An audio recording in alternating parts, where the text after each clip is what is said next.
സാറിന്റെ കുടുംബത്തിൽ കയറി കളിക്കാൻ പോകുന്നേ ഉള്ളൂ. ഒരു സെക്കൻഡ്. ആ തന്നെ ഈ കോൾ സാറിനുള്ളതാ. എടാ, ഒരു പോലീസുകാരൻ കയറി വരുമ്പോ സുപ്പീരിയർ ഓഫീസറെ കൊണ്ട് വിളിപ്പിച്ച് കേസ് ഒത്തീർപ്പാക്കുന്ന ഈ പതിവ് പരിപാടി ഉണ്ടല്ലോ, സംസ്ഥാന പോലീസ് മേധാവിനെ നേരിട്ട് എന്ന് പറഞ്ഞാലും ചന്ദ്രബോസ് ഈ കേസ് കോംപ്രമൈസ് ആക്കില്ല.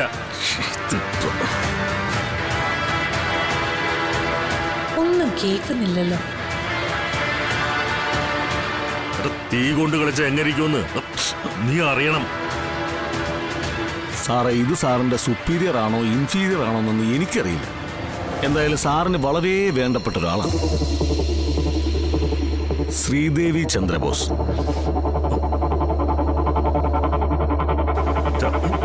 എന്റെ ഭാര്യയുടെ നിനക്കെന്താണ് ഇടപാട്? കസ്റ്റംസ് ഓഫീസർ എബി കുരുവിളയുടെ ഭാര്യയായിട്ട് സാറിന് എന്താ ഇടപാട്?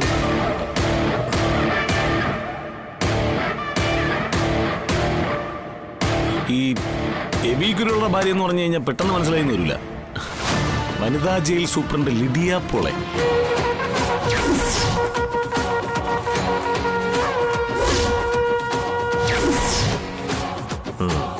അല്ല സാറ് പേടിക്കുന്നു വേണ്ട. അങ്ങനത്തെ ഒരു മോശപ്പെട്ട ഇടപാട് ഞാനും സാറിന്റെ ഭാര്യയായിട്ടൊന്നുമില്ല. അയ്യോ, അവരെനിക്കൊരു പെങ്ങളെ പോലെയാണ് സാറേ, സ്വന്തം പെങ്ങളെ പോലെ. ഇപ്പൊ വേണ്ട വെറുതെ ഒന്ന് പരിചയപ്പെടാൻ വിളിച്ചെന്നേ ഉള്ളൂ.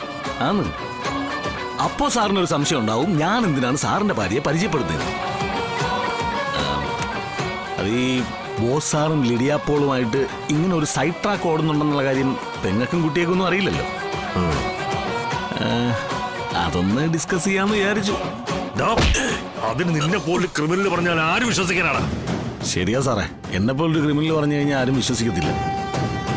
പക്ഷേ ഒരു 3 മാസം മുമ്പ്, കൃത്യമായിട്ട് പറഞ്ഞാൽ ഒരു കഴിഞ്ഞ മാസം 18-ാം തീയതി, സാറ് ലിഡിയ പോളിന്റെ വീടിന്റെ മതിൽ ചാടാൻ രാത്രി 12 മണിക്ക് പോയതും ആ തെരുവിനകത്ത് ഗൂർക്ക കണ്ടിട്ട് സാറിനെ ഓടിച്ചതും CCTV ഫുട്ടേജ് ഇരിപ്പുണ്ട് റെസിഡൻസ് അസോസിയേഷൻകാരുടെ കയ്യിൽ. ആ ഫുട്ടേജ് തന്നെ ഇപ്പൊ ഈ ഫോണിനകത്തുണ്ട്. ആ ഫുട്ടേജ് കണ്ടു കഴിഞ്ഞാൽ ശ്രീദേവി ചേച്ചി ഉറപ്പായിട്ടും വിശ്വസിക്കും. ഈ അടിവസ്ത്രം ഇട്ടുകൊണ്ടുള്ള സാറിന്റെ ഓട്ടവും പിന്നാലെ പട്ടി കടിക്കാൻ വന്നതൊക്കെ നല്ല ക്ലിയർ ആയിട്ട് പതിഞ്ഞു കിടക്കുകയല്ലേ. അവസാനം ആ ചെറ്റത്തരത്തിന് പോയത് സാറാണെന്ന് തിരഞ്ഞു പിടിച്ചു വന്ന റെസിഡൻസ് അസോസിയേഷൻ സെക്രട്ടറി അനന്തൻ മാഷില്ലേ, അങ്ങേരുടെ തൃപ്പാദങ്ങളിൽ വീണിട്ടാണ് സാർ ഈ കേസ് കോംപ്രമൈസ് ആക്കിയെന്നുകൂടി പറഞ്ഞ കേസ് ക്ലോസ്. ശ്രീദേവി ചേച്ചി പിള്ളേരെയും പറക്കിയെടുത്ത് കള്ളിക്കാടുള്ള സ്വന്തം വീട്ടിലേക്ക് അങ്ങ് പോകും സാറേ. പിന്നെ ഇത്തരം കാര്യങ്ങളിൽ പെണ്ണുങ്ങൾക്കൊക്കെ ഒരേ മനസ്സാ സാറേ. ആ പിന്നെ ഈ കൊച്ചിയിൽ ജോലി ചെയ്യുന്ന ലിഡിയ പോളിന്റെ ഭർത്താവ് എബി കുരുവിള ഈ കാര്യമൊന്നും അറിഞ്ഞിട്ടില്ലല്ലോ. ഞാനറിഞ്ഞിടത്തോളം തോക്ക് കൈവശം വെക്കാൻ അധികാരമുള്ളൊരു ഉദ്യോഗസ്ഥനാണ് ഈ എബി കുരുവിള. വെറുതെ അങ്ങേരുടെ കയ്യിലിരിക്കുന്ന ആ തോക്ക് ഈ നെഞ്ചത്തേക്ക് പൊട്ടിയെന്നും ഇരിക്കും.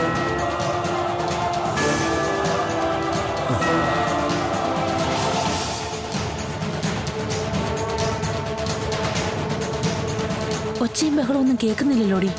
ചിലപ്പോഴേ ബെഡ്ഷീറ്റ് ചുരുട്ടി വായിൽ തിരികെ കുനിച്ചു നിർത്തി ഇടിക്കായിരിക്കും അമ്മേ. പോലീസുകാരുടെ അങ്ങനെ ഒരു ഐറ്റം ഉണ്ട്, ശബ്ദം വെളി കേക്കില്ല. എന്ത് കാണിച്ചാലും വേണ്ടില്ല, ഇവിടെ കൊന്നിടാതിരുന്നാ മതിയായിരുന്നു. എന്താ അമ്മയ്ക്ക് അവനോട് ഇപ്പൊ പെട്ടെന്നൊരു ദയയും സഹാനുഭൂതിയൊക്കെ?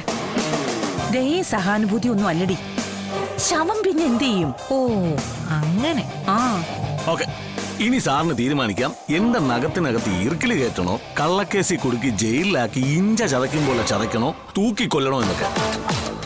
ഭീഷണിയാണോടാ? ഭീഷണി തന്നെ സാറേ.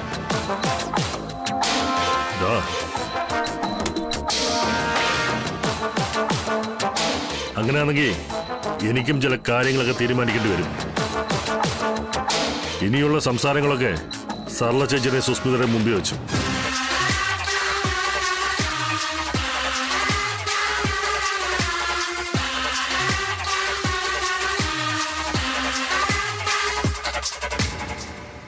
ഇത് കുറെ നേരം ആയല്ലോടി.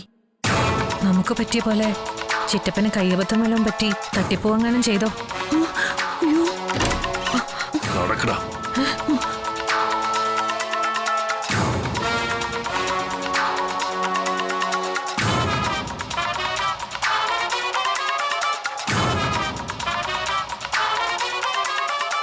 കുഴപ്പമൊന്നും കാണുന്നില്ലല്ലോ അമ്മേ. ചിലപ്പോ നിന്റെ ആഗ്രഹം പോലെ നിന്റെ മുമ്പിൽ വെച്ചിടിക്കാനായിരിക്കും. ഇടിച്ചവന്റെ അണ്ടം കലക്ക ചിറ്റപ്പ.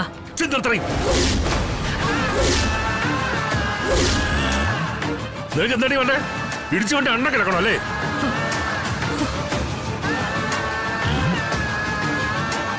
നേരത്തെ കിട്ടിയ ഒരുത്തരം ചവിട്ടി തള്ളി കൊക്കയിലിട്ട്. ഇനി എവന്റെ കാര്യത്തിലൂടെ നിനക്കൊരു തീരുമാനമാക്കണം അല്ലേ? ചിറ്റപ്പ, ഒരു കാര്യം വൃത്തിയായിട്ട് ഞാൻ നിന്നോട് പറഞ്ഞേക്കാം. ഇനിയെങ്കിലും മര്യാദയ്ക്ക് അടങ്ങി ഒതുക്കി നിന്നില്ലെങ്കിൽ ഞാൻ ഒന്നുകൂടെ ആവർത്തിക്കാം, മര്യാദയ്ക്ക് അടങ്ങി ഒതുക്കി നിന്നോണം. അല്ലെങ്കിലേ നിന്റെ എല്ലൂരി പട്ടാഴിയിലെ മതിലിന്റെ താഴെ താക്കും ഞാൻ. എന്ത് പട്ടാഴിയിലെ മതിലോ? ഇവിടെ പോരാ പട്ടാഴിയുടെ കാര്യം പറഞ്ഞേ. എന്താ ബോസേ പട്ടാഴിയിലെ മതിലിന് പ്രശ്നം? അതൊക്കെ വിടി ചേച്ചി, അതല്ലല്ലോ ഇപ്പൊ ഇവിടുത്തെ പ്രശ്നം. നിങ്ങൾ ഇവിടെ മര്യാദയ്ക്ക് വളർത്തണമായിരുന്നു. തല്ലിയും കുണദോഷിച്ചും ഒക്കെ സാധാരണ പെമ്പിളാരെ പോലെ. അതിന് പകരം തോന്നിവാസത്തിന് വളരെ കാട പോലെ ഇങ്ങനെ നിൽക്കുക. നാണമില്ലേ ചേച്ചി ഇവിടെ താൻ തോന്നി തരത്തിന് കൂട്ടിക്കാനൊക്കെ? ചേച്ചിക്ക് ഇത്ര പ്രായമായില്ലേ?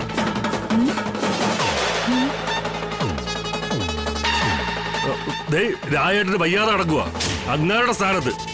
അതായത് ഇവിടെ അച്ഛന്റെ സ്ഥാനത്ത് നിന്ന് ഞാൻ പറയുക. ഇനി ഇത്തരം തോന്നിവാസം പറഞ്ഞുകൊണ്ട് എന്റെ അടുത്താണ് വന്നേക്കരുത്. അടി നിനക്കായിരിക്കും കേട്ടല്ലോ. ഇവൻ ഈ ജഗതി കുമാറല്ലേ, എന്റെ സ്വന്തം പയ്യനാ, തറവാട്ടി പറഞ്ഞവനാണ്. നിങ്ങളെ കൊണ്ട് ഇനി ഇവനൊരു ശല്യം ഉണ്ടായെന്ന് ഞാൻ കേൾക്കരുത്. ഞാനിങ്ങോട്ടൊരു വരവ് വരും. വന്നാ എലിയെ തൂക്കിയെടുക്കുന്നവരെ ഞാൻ തൂക്കിയെടുത്ത് അകത്തുകൊണ്ട് പോയിടും. നിന്റെ പരോള് കോപ്പൊക്കെ ഞാൻ ക്യാൻസലാക്കും. അത് കഴിഞ്ഞാൽ പിന്നെ ചെയ്യില്ല. നമ്മുടെ ലിഡിയാപ്പോൾ സൂപ്രണ്ടായിട്ടുള്ള ജയിലില്ലേ?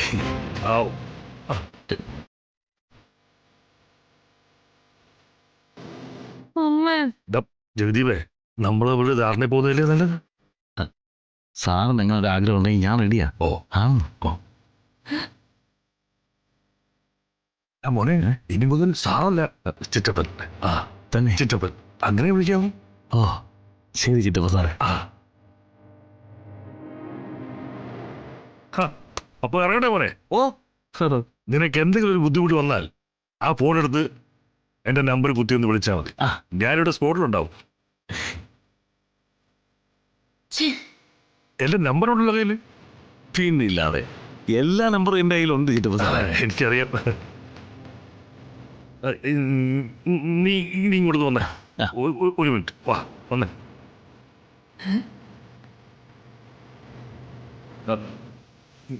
ഞാനൊരു കാര്യം ചോദിച്ചാ സത്യം പറയണം. സത്യം പറയാൻ സാർ ചോദിച്ചു സാറേ, ഞാൻ നോക്കിട്ട് പറയാൻ പറ്റുമോ? അതെ, നിനക്ക് ഇത്രയും ഡീറ്റെയിൽസ് ഇവിടെ നിന്ന് കിട്ടി എന്നെ പറ്റി. നമ്മളെ മറ്റേ പട്ടായിലെ കേസല്ല. ഒന്ന് പതുക്കെ പറയടാ, എന്റെ മാന കപ്പൽ കേട്ടല്ലേ. സാറേ, ഈ കേസിൽ ഞാൻ സത്യമേ പറയത്തുള്ളൂ സാറേ. ഈ കളിക്ക് ഇറങ്ങുന്നതിന് മുമ്പ് ഞാൻ ഇവിടുത്തെ ചുറ്റുവട്ടങ്ങളെ കുറിച്ചൊക്കെ ഒന്ന് അന്വേഷിച്ചായിരുന്നു. ആരൊക്കെയാണ് ഇവരുടെ ബലം, ഈ വൃത്തികെട്ട പരിപാടികൾക്കൊക്കെ കൂട്ടുനിൽക്കുന്നതും ചൂട്ട് പിടിച്ചു കൊടുക്കുന്നതൊക്കെ ആരാണ്, പിന്നെ ആരൊക്കെ എനിക്കെതിരെ ആയുധം എടുത്തുകൊണ്ട് അംഗത്തിനിറങ്ങാൻ സാധ്യതയുണ്ട് എന്നല്ല. സാറേ, പാമ്പിൻ വിഷം ഇറക്കാനുള്ള മരുന്നും പാമ്പിനെ പ്രതിരോധിക്കാനുള്ള തന്ത്രവും ഇല്ലാതെ പാമ്പിൻ കൂട്ടി പോയി അന്തി ഉറങ്ങുന്നത് മണ്ടത്തരം അല്ലേ ചിറ്റപ്പൻ സാറേ? നീ മണ്ടനല്ലടാ, മഹാനാ മഹാൻ. അതെ, മോനെ കൊണ്ട് എനിക്ക് പ്രശ്നമൊന്നും ഉണ്ടാവത്തില്ലല്ലോ അല്ലേ? എന്റെ ചിറ്റപ്പൻ സാറേ, ചിറ്റപ്പൻ സാർ എന്നെ തോണ്ടാൻ വരാത്തടത്തോളം കാലം ഞാൻ തിരിച്ചു തോണ്ടാൻ പറ്റത്തില്ല. അയ്യേ, അത് മതി, ധാരാളം മതി. ശരി, ഓക്കെ. ഓക്കെ, എല്ലാം ഓക്കെ, പറഞ്ഞ പോലെ ഒരു കുഴപ്പമില്ല. എന്തോ കാര്യമായ പ്രശ്നമുണ്ടല്ലോ അമ്മേ.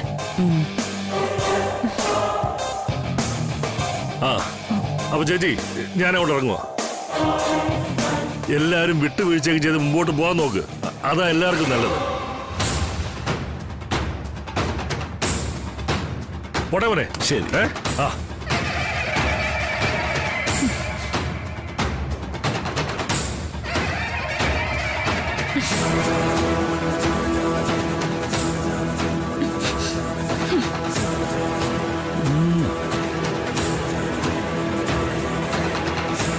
മോശം പിടിക്കാൻ.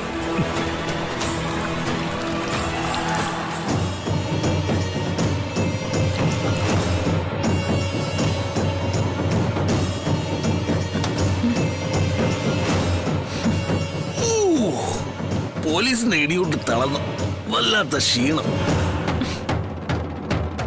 നീ ഒന്ന് വന്ന് എന്റെ പുറം ഒന്ന് മസാജ് ചെയ്ത. പോടെ തണ്ടി, എന്റെ പട്ടി വരും. ആ എന്നാ പട്ടിനോട്. എന്ത്?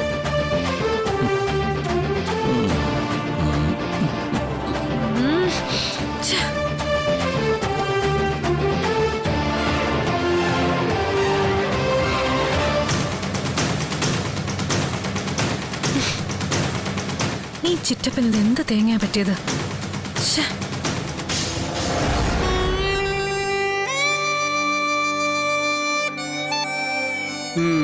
ഈ കൊടും ചൂടിന്റെ കൂടെ പവർ കട്ടും കൂടെ ആയാ പിന്നെ എല്ലാം തികഞ്ഞു. എടോ, അത് പവർ കട്ടൊന്നും അല്ല, വൈദ്യുതി നിയന്ത്രണം, അത്രേ ഉള്ളൂ. രണ്ടും ഒന്ന് തന്നെയല്ലേ സാറേ?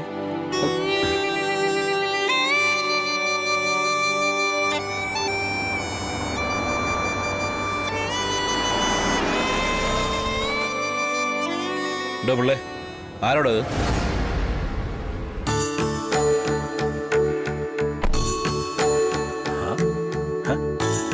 ഡോക്ടറോ?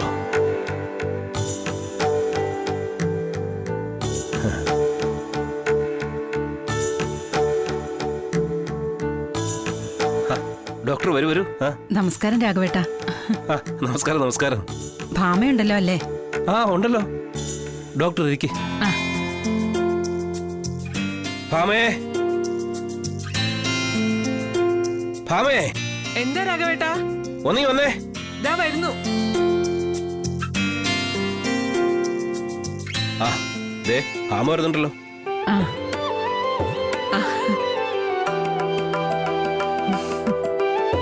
ഭാമേ.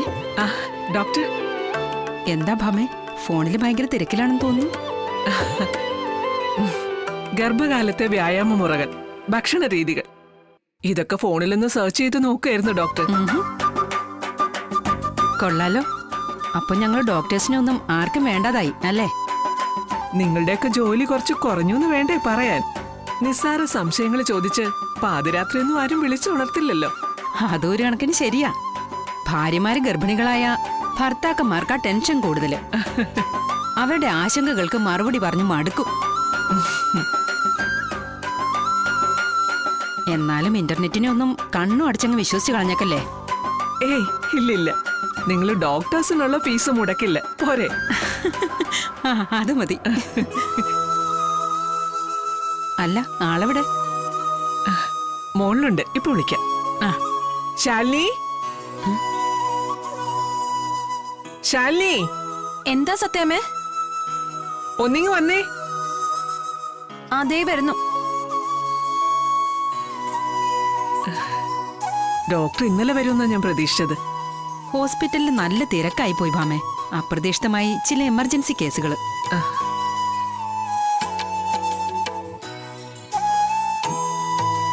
അല്ല ഭാമേ, അല്ല എന്താ ഡോക്ടർ എന്നെ ക്ഷണിച്ചു വരുത്തിയതാണോ? അല്ല, ഇവിടെ ആർക്കെങ്കിലും എന്തെങ്കിലും അസുഖമുണ്ടോ? അസുഖമൊന്നുമില്ല രാഘവേട്ട. പിന്നെ ഇപ്പോഴും മെഡിക്കൽ സയൻസിന്റെ ഒരു കുഴപ്പം അത്. സ്ത്രീ ഒരു കുഞ്ഞിന് ജന്മം നൽകുക എന്നത് പ്രകൃതി നിയമ. അതൊരു അസുഖമല്ലല്ലോ. പക്ഷെ പ്രഗ്നന്റ് ആയ സ്ത്രീകളെ നമ്മൾ ഇപ്പോഴും സംബോധന ചെയ്യുന്നത് പേഷ്യന്റ് എന്നാ.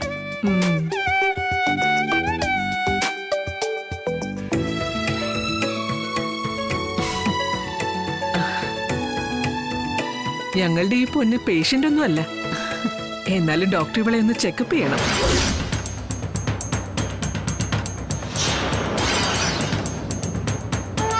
വയറ്റിലെ കുഞ്ഞിന് കുഴപ്പമൊന്നുമില്ലെന്ന് ഉറപ്പുവരുത്തണം.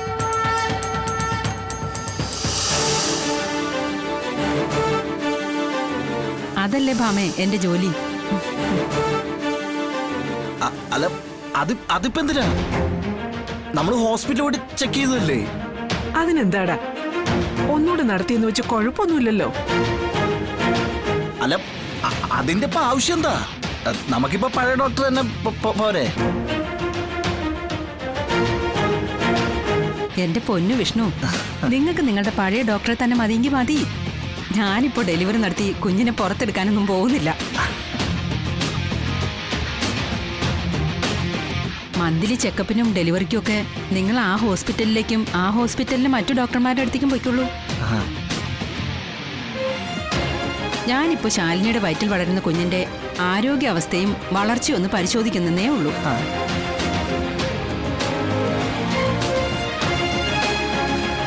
അതുകൊണ്ട് ശാലിനിക്ക് ഒരു കുഴപ്പം ഉണ്ടാവാൻ പോകുന്നില്ല.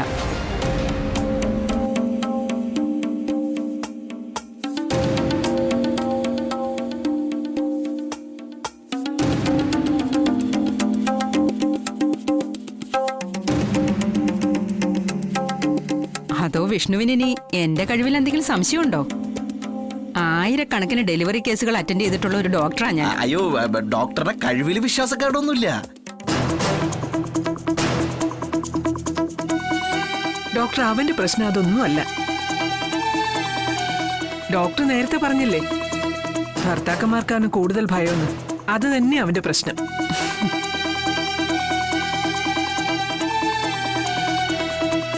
ഇവിടെ ഒരാൾക്കും ഉണ്ടായിരുന്നു ആ ഭയം, അല്ല രാഘവേട്ട?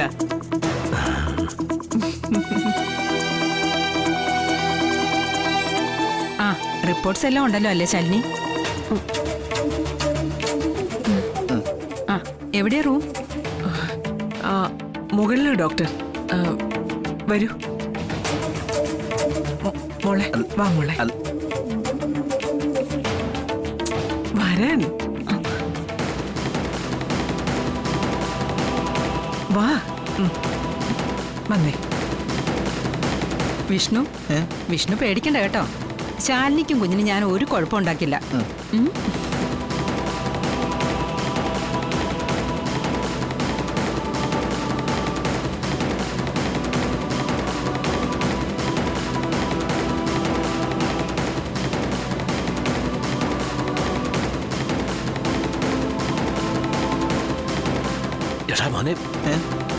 എന്തെങ്കിലും ചെയ്യടാ.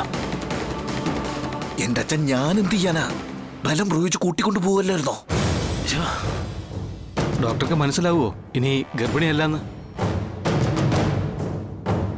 അതൊക്കെ പെട്ടെന്ന് മനസ്സിലാവും. ഡോക്ടർ പറഞ്ഞതുപോലെ അവരായിരക്കണക്കിന് ഡെലിവറി കേസുകൾ അറ്റൻഡ് ചെയ്തിട്ടുള്ളതല്ലേ. അതുമാത്രമല്ല, ആ മെഡിക്കൽ റിപ്പോർട്ടുകള് അതൊന്നും കുഞ്ഞീച്ചയായിട്ട് മാച്ച് ആവില്ലല്ലോ. ഒറ്റ മിനിറ്റിൽ പിടിക്കും.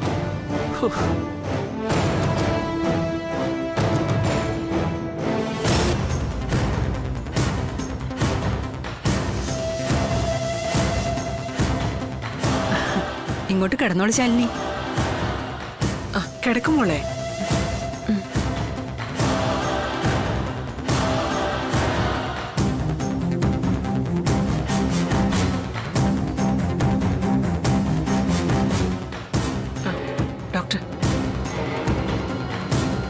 എന്റെ ദേവി, എങ്ങനെയെങ്കിലും എന്നെ ഈ ഊരാക്കുടുക്കിൽ നിന്ന് രക്ഷിക്കണേ. ഇനി എന്താ ചേച്ചി? ബോസേ, സംഭവിച്ചത് എന്താണെന്ന് സത്യം പറ. ആ മുറിയിലേക്ക് കയറിപ്പോയ ബോസ് അല്ലല്ലോ തിരികെ വന്നത്. ചേച്ചി എന്താ വിചാരിക്കുന്നേ? കേരള പോലീസ് നിങ്ങളെ ഗുണ്ടകളാണെന്നോ? ഒരു കംപ്ലൈന്റ് ഉണ്ടെങ്കിലേ ഞങ്ങൾക്ക് വകുപ്പ് നിയമങ്ങൾ നോക്കി നടപടിയെടുക്കാൻ പറ്റൂ. ഇവിടാണ് രേഖാമൂലമുള്ള പരാതി പോലുമില്ല. പിന്നെങ്ങനെയാ നിരപരാധിയെ ചെറുപ്പക്കാരനെ പിടിച്ച് ഞാൻ പഞ്ഞിക്കിടുന്നേ? നിരപരാധിയോ? അവൻ എന്റെ മോളെ ചതിയിൽപ്പെടുത്തി കല്യാണം കഴിച്ച കാര്യം ബോസിന് അറിയില്ല. ചേച്ചി, ഈ ചതി എന്ന് പറഞ്ഞ എന്താ?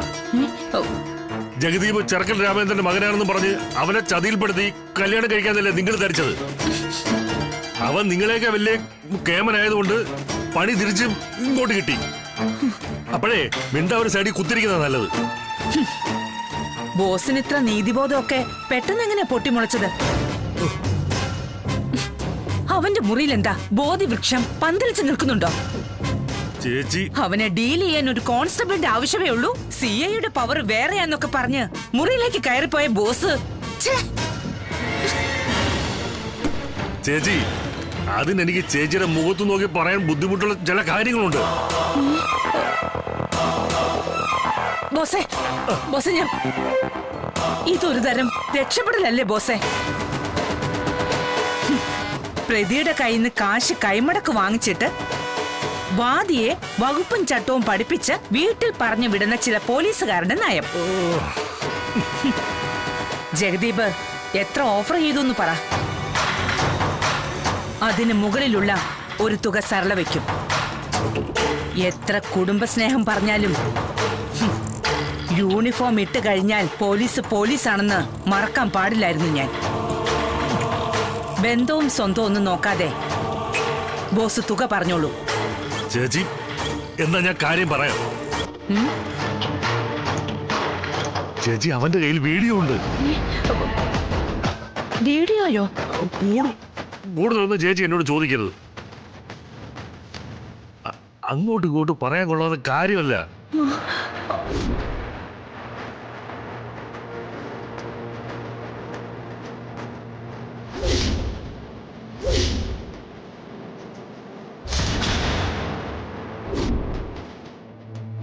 കുടുംബത്തിന് മാനക്കേടാന്ന് മാത്രം ഇപ്പൊ അറിഞ്ഞാൽ മതി.